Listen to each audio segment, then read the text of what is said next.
Ting, ting, ting, ting, ting. Wonder Woman! So Wonder Woman is finally out. One of the first DC Extended Universe films that looks really good and I'm really excited about. Is it any good?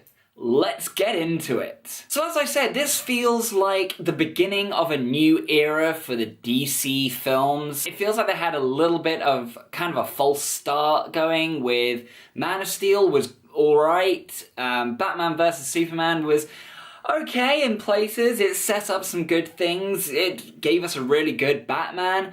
Suicide Squad was ultimately a massive letdown, and Wonder Woman has come along now and it looks fantastic. It's visually impressive, it's got a great cast behind it. So this does seem like it's the start of a great step forward for the DC Extended Universe films. It feels like this is really the push that they needed to generate some more excitement for things like Justice League and the other standalone films that are going to be coming in the future. So I'm going to keep this relatively spoiler-free. I'm going to tread very lightly on what I say in this review, so you can watch this video and enjoy it and then go and see the film, or if you've already seen the film, great, we can talk about some other points. There will be a spoiler video coming out soon, but this is not this video. So what I will say is they handled the plot and the origins to Wonder Woman really well in this film. I like that they balanced out what was happening, so you feel like there's a certain amount of development for Diana, but ultimately it's paced out well, so you don't feel like it's all focusing on her becoming Wonder Woman. Essentially, she is Wonder Woman already from the start. Like, that's who she begins out the film as. It's more about her discovering that she is that. So in that sense, it is a similar process to the plot of Thor, in the sense that they're both kind of mythological idols, and they've come from this place that people don't really know about because it's speculated over whether it actually exists. And they come to the world of mankind and learn how to use what they have as gifts from gods for the betterment of mankind. So in that sense, it becomes less of an origins film and more of a discovery of their sense of self. It's a little bit fish out of water, it's a little bit kind of coming of age in a way, because you see young Diana grow up into Diana Warrior Princess, which is pretty cool as well. So there's a lot of the origin story that gets handled in really good time in this film, and then you just move on, and after that point it does very much become a war movie. Again, in the sense that Captain America the First Avenger was a war film, this follows a very similar line. It's set against this drab grey background of London and England and all of the other areas that there is no man's land fighting going on, and that's where the great art direction and costuming kind of come into play. There's some great duality going on against the horrible backdrop of what it was like for World War I to be happening, and Wonder Woman comes in this goddess-like suit and starts doing some stuff, and everyone kind of rallies behind her, and it's really gung-ho. And what I liked about these situations is that they don't inject humour into it in the places where it isn't necessary. And Diana, as a character, doesn't have a lot of humorous lines. Yes, there is humour revolving around her discovering the way of life that she's not used to, but she herself has no actual humorous lines.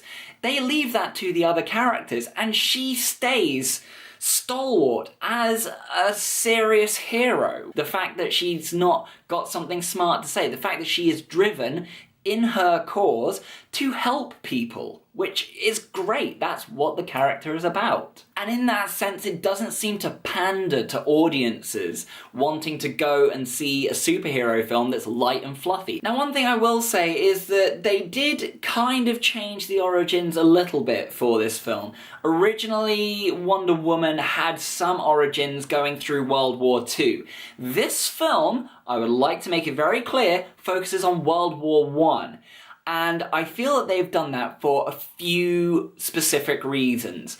Namely, to avoid any similarities with other films. Also, I feel that World War II has been such a used setting for action films, and in a way some superhero films like Captain America, even Hellboy used it for a little while, that retreading that ground kind of loses the impact of why they're using that setting. So having it as World War I, where as a setting not as much is widely known about it, gives it that gravitas that it kind of needs. Plus, the other reason is that it does tie in nicely to what she said in Batman vs Superman. She says, "I've been in the world of man for 100 years, and the timing of that would line up with her going into World War I. So that's another reason that it makes sense to use World War I as that kind of setting. It rounds it off nicely as 100 years.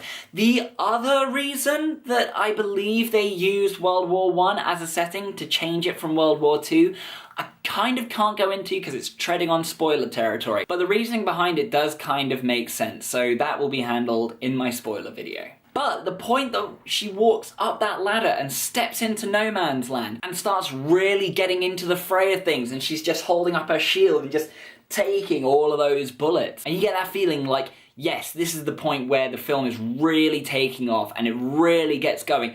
And the pacing does keep going forward from there, and it keeps getting up and up and up and up. So, all things considered, Wonder Woman does deliver in many respects. I didn't initially hold out too much hope because I was going off of what the DC Extended Universe films had been before, but Wonder Woman really delivers on what they've set it up to be. It's got some great art direction, it's got some great costuming, the plot is really sound, the acting is really sound.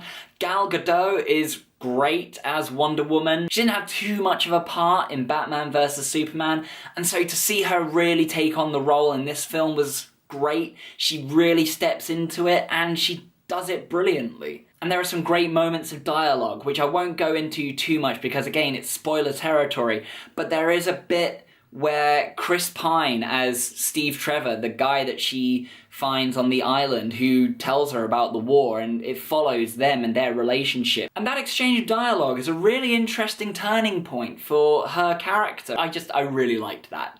I really liked that back and forth that they had of explaining where the other person is coming from. And it says a lot for the film and its plot. So, all in all, I am going to give Wonder Woman 4 out of 5 stars, which I think it really deserves. It delivers on what it promised it would be. It's definitely marking the start of what will now be the summer blockbuster season, and I think it set the bar pretty high. I want to see more of Wonder Woman now, and it's made me quite hyped for how they're going to handle the rest of these DC films. So guys, have you seen Wonder Woman? If you have, what did you think about it? Let's talk nerdy in the comments below. As always, if you like what you've seen here and you want to see some more in the future, particularly the spoiler video that is going to be coming out soon, don't forget to hit subscribe, and if you like this video, give me a like. You can catch some more of my videos just down here, and as always, if you want to read my review, I have written reviews on letterboxd.com, and until that point, I will see you next time. This doesn't really feel right for this review, so I think I might just do it.